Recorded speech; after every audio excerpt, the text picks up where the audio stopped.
नमस्कार, मी आहे आपला अँकर असलम बिनसाद आणि आज आपण पाहणार आहोत रस्त्यावरचे अपघात. काय खरंच रस्त्यावरचे अपघात आपल्याला कळत नाहीत का? की कळूनही कळत नसल्याचं नाटक केलं जात आहे? प्रशासनाला एक प्रश्न आहे माझा.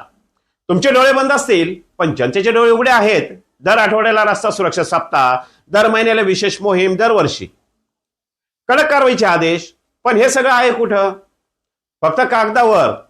प्रत्यक्षात रोडवर उतरलात का कधी? ओव्हरलोड ट्रक थांबवलेत का? बिनधास्त वेगाने जाणाऱ्या वाहनांना रोखलत का? रस्त्यावर जे खड्डे बुजवलेत का? की फक्त लायसन्स चेक, कागदपत्र चेक आणि फोटो सेशन इतकंच सगळं?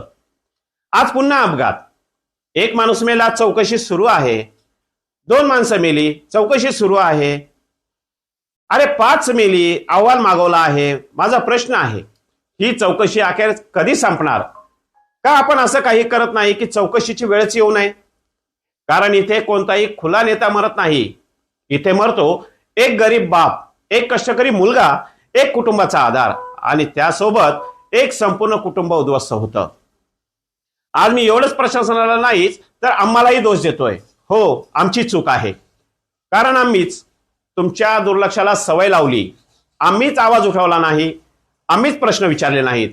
पण आज नाही, आज आम्ही विचारतोय, कारवाई का होत नाही? जबाबदारी कुणाची? लोकांचे आयुष्य एवढे स्वस्त आहे का? अपघात टाळता येत नाही असं म्हणू नका. अपघात टाळता येतात, फक्त डोळे उघडे ठेवले पाहिजेत.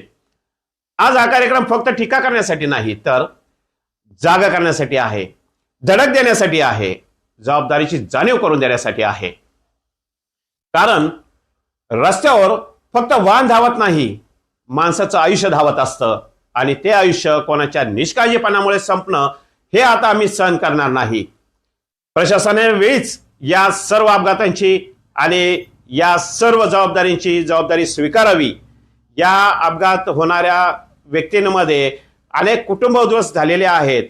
या सर्व रोखण्यासाठी प्रशासनाने आता रस्त्यावर उतरण्याची गरज आहे.